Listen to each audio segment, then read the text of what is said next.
No se pudo reanudar, quedó como una grabación y otra grabación. Mm.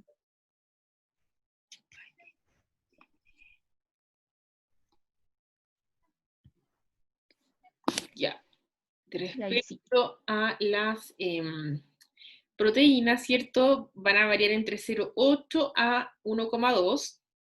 Con 1,2 ya va a haber un 40% menos de pérdida de la masa muscular sin pérdida de la masa ósea. Hay que recordar que este punto va a ser una terapia coadyuvante entre las proteínas y cuál va a ser el nivel de actividad física que voy a hacer. Ya que si yo aumento las proteínas y no realizo deporte, ya mi masa muscular, ¿cierto?, va a disminuir de igual forma. Ya esto va sumado el aumento de las proteínas a mi actividad física constante, ya no es necesario que sea intensa, puede ser leve o moderada, ya, pero van a ir las dos cosas de la mano. El aumento de la proteína, no tanto tampoco, a 1,2 gramos por kilogramo peso, asociado a la actividad física. ¿En qué momentos esto puede aumentar más? Cuando el paciente tiene desnutrición. Ahí hablamos de un 1 a un 1,5 gramos por kilogramo de peso diario, ¿ya? Que representa entre un 12 y un 20% de la BCT. Los adultos mayores necesitan niveles más altos de la proteína para mantener el balance nitrogenado, y este balance es más fácil de lograr a su vez cuando la proteína es de alta calidad y se ingiere con el resto de los nutrientes necesarios, adecuados, ya también de las calorías, y además cuando la persona realiza ejercicios de resistencia, lo que les decía recién, que va a ir siempre de la mano la cantidad de proteína que yo vaya a consumir con la cantidad de actividad física que yo consuma, ya que la ingesta elevada de proteína en sí sola no va a significar un aumento de la masa muscular ni una disminución de la sarcopenia por sí sola, ya tiene que ser siempre combinada con la actividad física. Entonces, esta ingesta inadecuada de proteínas contribuye a la sarcopenia, o sea, si la persona consume poca cantidad de proteína, ¿cierto? Va a contribuirse a la sarcopenia, va también a contribuir su estado inmune que esté débil, y obviamente la cicatrización de heridas, que es una de las funciones, la función plástica de las proteínas, va a estar retardada. Y acá tenemos algunas fuentes de proteínas, ¿ya? Por ejemplo, carnes, huevo y leche, que van a ser una calidad del 100, que es la máxima, los porotos, 80, proteína de soya, 97, arroz 73, avena 63, lentejas 60, maíz 50, trigo 44. Y en base a eso también encontramos la digestibilidad, ya que los alimentos de origen animal va a ser un 95, mientras que frijoles 78, soya 94, arroz 88 y avena 86. Dentro de los hidratos de carbono, encontramos acá que van a representar entre un 50 y un 60% de la ingesta energética diaria. Los simples deben limitarse, si es posible, menos del 10, ¿ya? No necesariamente el 10, puede ser menos o puede ser nada y no va a significar un riesgo de la salud del paciente. Según la RDA, nos dice que mínimo tiene que ser 130 gramos al día. En base a la fibra, ya sabemos que las dietas con un alto índice glicémico y un pobre contenido de fibra aumentan riesgo de diabetes mellitus 2. ¿Qué alimentos tienen altos índices glicémicos? Por ejemplo, el puré de papa, ya, el pan blanco de molde, ya, y además si estos alimentos los consumimos junto a alimentos refinados, por ejemplo, bebidas, ya, pero tenemos ausencia de fibra, no tenemos fruta, no tenemos verdura, tenemos alimentos tales como pan molde blanco, puré, que van a ser alto índice glicémico, nos van a aumentar el riesgo de diabetes mellitus 2. A su vez, la hiperinsulinemia, o sea, niveles elevados de insulina, ¿ya? Eso que va a resultar, va a ser un riesgo, ¿cierto? Un factor de riesgo independiente de cardiopatía coronaria. Nuestros cambios en la composición corporal, vale decir, aumento de la grasa visceral, disminución de la masa grasa se van a asociar a estados de hiperinsulinemia. Además, un aporte adecuado de fibra junto con la reducción del peso y la grasa corporal deberían a su vez mejorar la acción de la insulina. O sea, está súper estudiado que cuando yo consumo fibra, reduzco peso, reduzco grasa, hago deporte, ya tengo una alimentación con alto nivel de frutas y verduras, está súper documentado que se mejora la acción de la insulina. En base a la fibra tenemos diversas recomendaciones, dicen que varían entre 20 a 35 gramos al día, la recomendación, ¿cierto?, de 14 gramos de fibra por 1000 calorías, que es la misma que vimos para paciente adulto. Aproximadamente, en base a esto, según lo que ingieren los hombres, sería un 30 gramos al día para los hombres y 21 gramos al día de mujer de fibra. En caso de que existieran intolerancias gastrointestinales, flatulencia y distensión abdominal, aumenta el requerimiento aproximadamente entre 18 a 20 gramos al día, ¿ya? En caso de los lípidos, ya encontramos que debe ser menos del 30%, pero en caso de que la grasa sea de buena calidad, o sea, aceite extra virgen, ya puede ser hasta un 35%. La distribución de ese 35% va a ser entre un 7 y un 10 saturados, un 10% poliinsaturados y el 18% monoinsaturados, con una ingesta de colesterol menor a 300 miligramos al día. Requerimiento de el ácido linoleico, que es el omega 6, es aproximadamente 14 gramos al día en hombres, y en mujeres 11 gramos al día. Respecto al ácido linolénico, que es el omega 3, en base al hombre, ya debería ingerir 1,6 gramos al día, y mujeres 1,1 gramos al día, ¿ya? En muchas investigaciones respecto al consumo de alfa-linolénico omega 3, hay pacientes que han consumido hasta 4 gramos al día y no se han observado efectos adversos, ¿ya? De los micronutrientes, en base al déficit y manifestaciones clínicas, encontramos que de la vitamina A podemos encontrar hipoabsorción, hepatopatía, puede ser por consumo de alcoholismo, ¿ya? De alcohol, y en nutrición parenteral también, el paciente tiene las manifestaciones clínicas clásicas de un déficit de vitamina A, tales como seroftalmia, ceguera nocturno, litiasis biliar también, y puede tener alteración del gusto y del olfato. De la vitamina B1, en caso de alcohol, diálisis o síndrome de realimentación, puede tener cardiopatía de alto gasto o síndrome de Wernicke. Cuando el paciente tiene déficit de vitamina C, o sea, de vitamina B6, debido a alcohol o antitubulostáticos, podemos encontrar pelagra, que es la patología, ¿cierto?, de déficit de vitamina B6.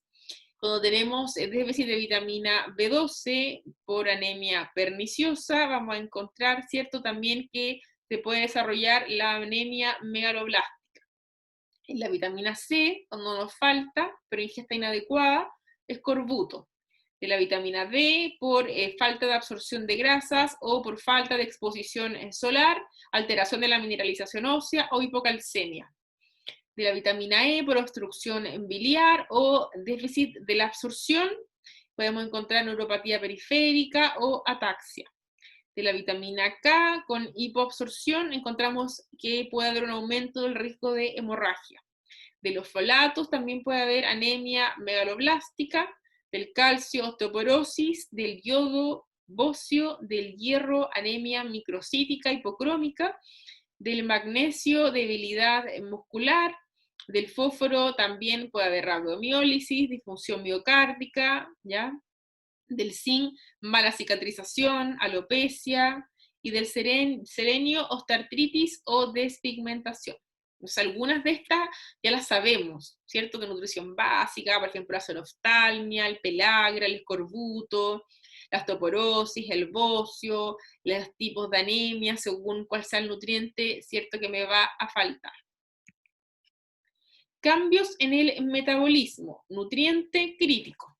La salud nutricional de los adultos mayores depende de la modificación de los hábitos dietéticos que van a abordar los cambios relacionados con la edad en la absorción y el metabolismo, así como también la ingesta dietética baja. Entonces vamos a encontrar que los cambios que van a ocurrir en base a la alimentación y el nutriente crítico del adulto mayor ya van a ir relacionados con la edad en la absorción, el metabolismo y la ingesta dietética baja. Primero encontramos dentro del nutriente crítico como descripción que es un nutriente ya que pueda estar, que debemos monitorear, ya que su requerimiento está aumentado o está disminuido. Ya no necesariamente un nutriente crítico va a ser siempre que esté aumentado, va a ser un nutriente crítico el cual debemos monitorear como nutricionistas, ¿cierto?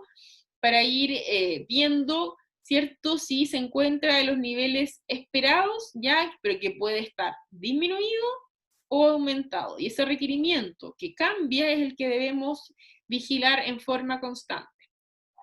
Los requerimientos de vitamina A, por ejemplo, están disminuidos, ¿ya? Ya que el margen de seguridad es menor que el de adultos jóvenes.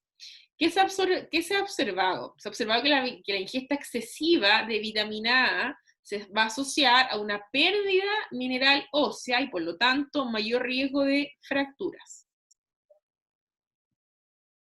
También encontramos que la vitamina D, su requerimiento se encuentra aumentado para una adecuada mineralización ósea. En general, ¿por qué razones la vitamina D disminuye? Porque la persona ingiere menor alimentos que la contengan, hay menor exposición solar, y como ya vimos anteriormente en la diapo anterior, la clase anterior, ¿cierto? Hay una alteración, hay una disminución en la hidroxilación renal para convertirse toda la vitamina D2 en vitamina D3. Se sugiere una suplementación en una dosis de 400 a 700 unidades internacionales al día para disminuir la incidencia de fracturas en ancianos. Entonces, vitamina A está disminuida, vitamina D está aumentada. El calcio y la vitamina D, ¿cierto? Siempre van a ir de la mano, ya que su consumo inadecuado, sumado a la disminución en la absorción, sumado a la síntesis reducida por exposición al sol, ¿cierto?, de vitamina D en la piel, y además menor capacidad de transformar la vitamina D a su forma activa, todos estos factores me van a, ¿cierto?, aumentar en mayor medida el desarrollo de una posible osteoporosis.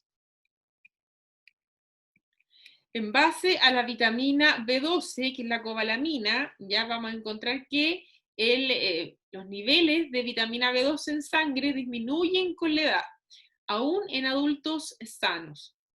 Muchos adultos mayores pueden presentar gastritis atrófica a pesar de una ingesta adecuada. Y esto lleva a que hay una proliferación bacteriana del estómago, esto lleva a una inflamación, luego una disminución de la secreción de HCl más pepsina, puede haber una disminución o no necesariamente del factor intrínseco, y a su vez eso va a significar una incapacidad de separar la vitamina B12 de su portador proteínico alimenticio. ¿Qué síntomas vamos a encontrar? Deterioro de las funciones mentales, cambio con la personalidad, pérdida en la coordinación física. La vitamina B12 y el ácido fólico son las vitaminas que se absorben mejor en su forma sintética o purificada. Sintética, vamos a encontrar alimentos fortificados como cereales y productos de soya, y fijada en los productos que vienen en forma natural de origen animal. En base al hierro, vamos a saber que el requerimiento de hierro disminuye con la edad para las mujeres después de la menopausia. Y además sabemos que la ingesta elevada de vitamina C mejora la absorción. El exceso de hierro contribuye al estrés oxidativo, lo que aumenta la necesidad de antioxidantes. Entonces, en el fondo, si consumo mucho hierro, voy a tener estrés oxidativo y esto a su vez va a aumentar mi requerimiento de antioxidantes para poder manejar esta sobrecarga, ¿cierto?, de mi estrés oxidativo. Deficiencia de hierro, ¿en qué caso puedo tener? En las lesiones, en el tubo digestivos, úlcera, hemorroides, en el caso de consumo de fármacos, por ejemplo, ácido salicílico, la aspirina, causa una pérdida sanguínea, disminución de la absorción por el declive de la secreción ácida gástrica y cuando en general tengo una ingesta calórica baja. El zinc, además del consumo inferior al óptimo durante la adultez, su absorción disminuye conforme desciende la producción de ácido gástrico con la edad. El estado deficiente del zinc, ¿a qué contribuye? A la pérdida de la sensibilidad del gusto, letargo mental, retraso en la cicatrización de heridas que muchos adultos mayores experimentan. En el caso del magnesio, su consumo insuficiente, aquí nos puede contribuir a la pérdida de la fuerza ósea, debilidad muscular, confusión mental, muerte súbita, alteraciones en el ritmo cardíaco, relacionada con enfermedad cardiovascular, diabetes y osteoporosis, y la mejor fuente es la dieta. La recomendación de las vitaminas del complejo B, B1, B2, B3, etc., no cambia, sin embargo, se encuentran disminuidas, ¿ya? Porque hay baja ingesta. La deficiencia de tiamina produce deterioro de la función cognitiva, lo que se confunde con otras causas y no se suplementa. El paciente puede tener deficiencia de tiamina y se puede confundir con una enfermedad, ¿cierto?, cognitiva, neurodegenerativa de las que ya vimos, y de esta forma se ataca una enfermedad que no existe y no se suplementa la tiamina, que es lo que falta. La vitamina E, con su efecto antioxidante, podría potencialmente disminuir los efectos del Alzheimer. Además, está demostrado que el consumo dietético de algunos carotenoides tiene efectos importantes anti-envejecimiento y protectores de la salud. En particular, la luteína se vincula con la prevención de cataratas y degeneración macular relacionada con la edad. En base a la hidratación, hay disminución de la sensación de sed, que aumenta el riesgo de deshidratación. O sea, el adulto mayor no siente sed, como no siente sed, no toma agua, por lo tanto se deshidrata. La ingesta mínima de líquidos debe ser entre 20 y 45 ml por kilo de peso al día. La masa y la función renal disminuyen con la edad, como dijimos, ¿cierto? La filtración glomerular también decae. Esta situación además puede verse agravada por algunas olas de calor que provocan per se deshidratación y gran porcentaje de las personas pueden llegar a desarrollar insuficiencia renal. Se debe cuidar, extremar la medida de ingesta de líquidos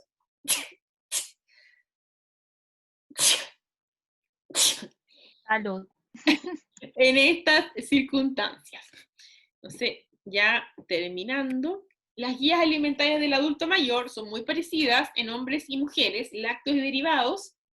En ambos casos requiere entre 2 a 3 porciones. Entre los cereales, de 4 a 6 porciones hombre, 2 a 3 porciones mujer. Hombre, 2 porciones, verduras 3, la mujer, frutas 2 a 3, la mujer 2 porciones, y carnes, pescados y huevo, una porción diaria, y en el caso del hombre, 4 a 5 porciones por semana, 5 a 6 de pescado, 2 a 3 de huevo, ya también legumbre, 1 a 2 porciones. Grasas, 2 porciones, agua 5 a 8, y caso de mujer, 6 a 8. Tenemos la pirámide para personas mayores a 70 años. Y la nutrición oral, ¿qué consideraciones debemos tener? Mantener lo máximo posible la nutrición oral, o sea, cuando el paciente pueda comer por la boca, la forma más fisiológica, se debe mantener lo máximo posible. Hay que cuidar la consistencia y la textura. ¿Cómo es la postura del paciente? ¿Cómo se presenta? Obviamente que siempre hay que evitar procedimientos de enfermería o de kinesiología durante la alimentación, porque la comida fría, cuando el paciente ya no tenga apetito, no la va a consumir, y eso va a significar una disminución de la ingesta total al día. Considerar la pérdida de piezas dentarias y el uso de prótesis pierden suficiencia masticatoria. Además, el paciente, por ejemplo, a veces pierde mucho peso, entonces la prótesis que le quedaba bien cuando pesaba 70 kilos, ahora pesa 60, entonces la prótesis se le cae, también es frecuente. El uso de prótesis, a su vez, disminuye la percepción de los sabores, dureza y la textura de sus alimentos. La mejor de las prótesis tiene una capacidad masticatoria no mayor al 30. Dentro de las modificaciones de la dieta, hay modificación de la textura y de la consistencia de los alimentos, debido a problemas de masticación, ejemplo, falta de piezas, prótesis mal adaptadas, problemas periodontales o de deglución, disfagia, pueden convertirse en monótonas. Entonces la persona finalmente va a disminuir su alimentación porque es muy monótona, ¿ya? Y finalmente baja el aporte energético y nutricional. Debo asegurar siempre las fuentes proteicas de alto valor biológico, siempre asegurar el aporte suficiente de fibra mediante cualquiera de las recomendaciones y también tener en cuenta el aporte de vitaminas, minerales y en caso que sea necesario suplementar.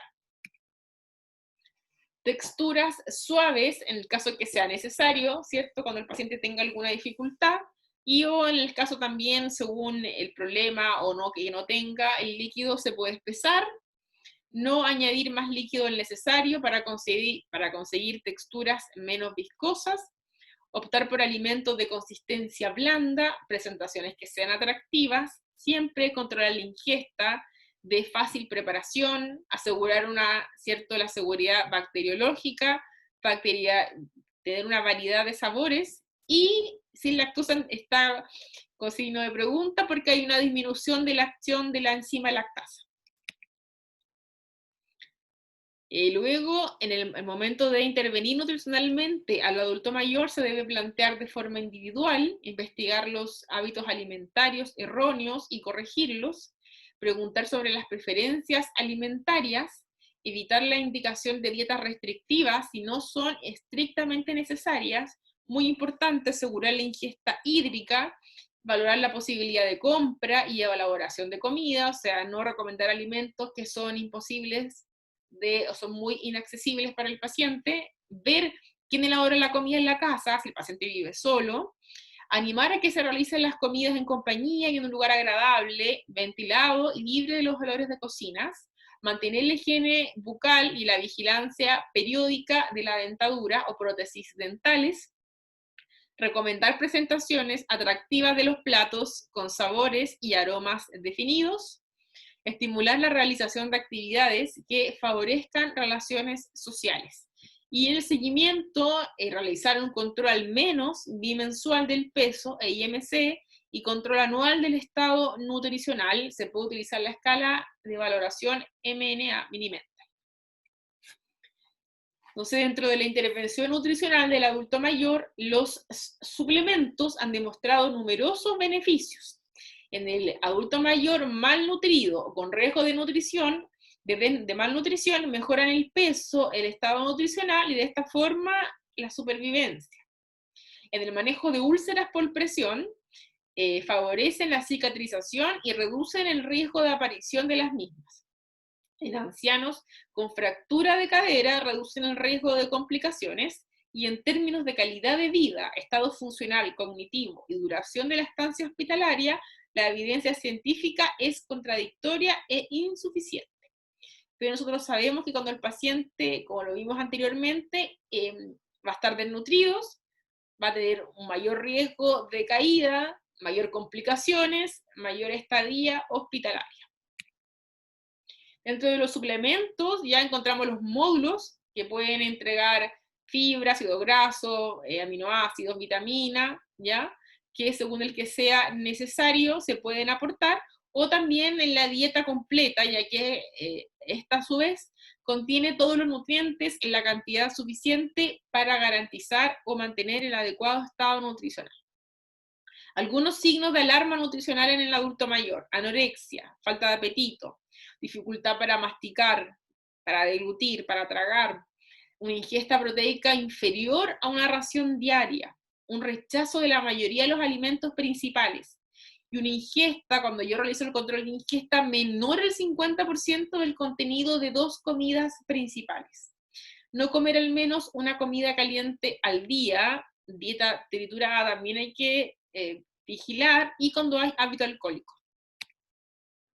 El programa de alimentación complementaria del adulto mayor, PACAM.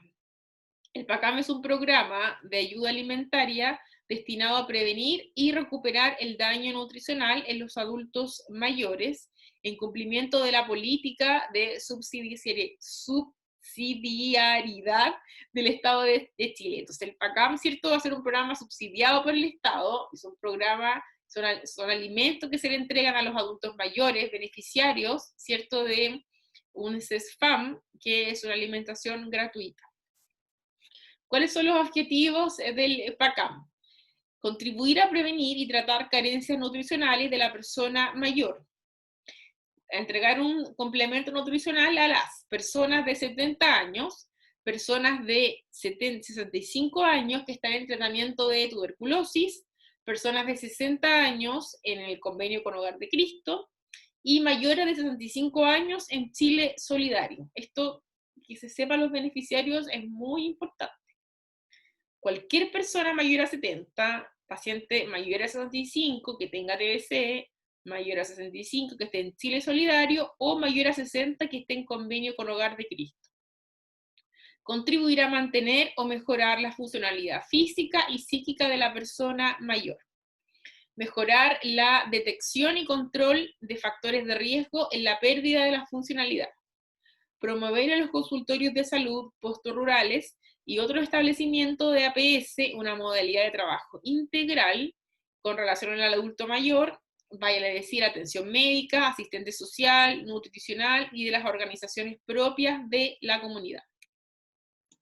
La crema Años Dorados es un producto en polvo, ya, para preparar una crema instantánea en base a cereales y legumbres. Es baja en sodio, libre de colesterol y está fortificada con vitaminas A del complejo B, C, D, E y ácido fólico. Además contiene calcio, zinc, hierro, fósforo y magnesio. O sea, contiene a su vez, es un farináceo que está suplementado, ¿ya? Porque en el fondo, por sí solo, esta crema Año Dorado de todos estos sabores no es por sí solo dulce o salado, solo una harina, ¿ya? O sea, una harina entre comillas, o sea, un producto, ya que en el fondo no tiene ningún sabor en específico, ¿ya? Pero en general es alto en estos nutrientes. De la bebida láctea Años Dorados, es un producto en polvo para preparar una bebida láctea instantánea. Está elaborada en base a leche y cereales, fortificada en vitaminas y minerales, y es reducida en lactosa. Para hacerla más saludable, se ha reducido en el contenido de grasa y sodio, y está fortificada con vitaminas B12, C, calcio y ácido fólico. Su consumo es diario y puede ser ingerida sola o agregado a cereales. Cham, cham. ¿Dudas, Catherine? Rosita volvió, justo cuando estamos terminando. No, profe, no tengo dudas. Es que justo le iba a preguntar cuando empezó a hablar del PACAM, que se ¿Ya? incluían las fórmulas que daban y justo cambió la diapo y ahí estaban. Así que no pregunté. Incluye 1 kilo de sopa crema Años Dorados y 1 kilo de bebida láctea, independiente del estado nutricional, o si estaban en crónico. Solo, la única condición es que tiene que tener sus controles al día, ¿ya? Igual que Ah, para la alimentación de los niños, igual que la leche purita, ¿ya? ujú. Vamos a... Ah, parece que puse tener.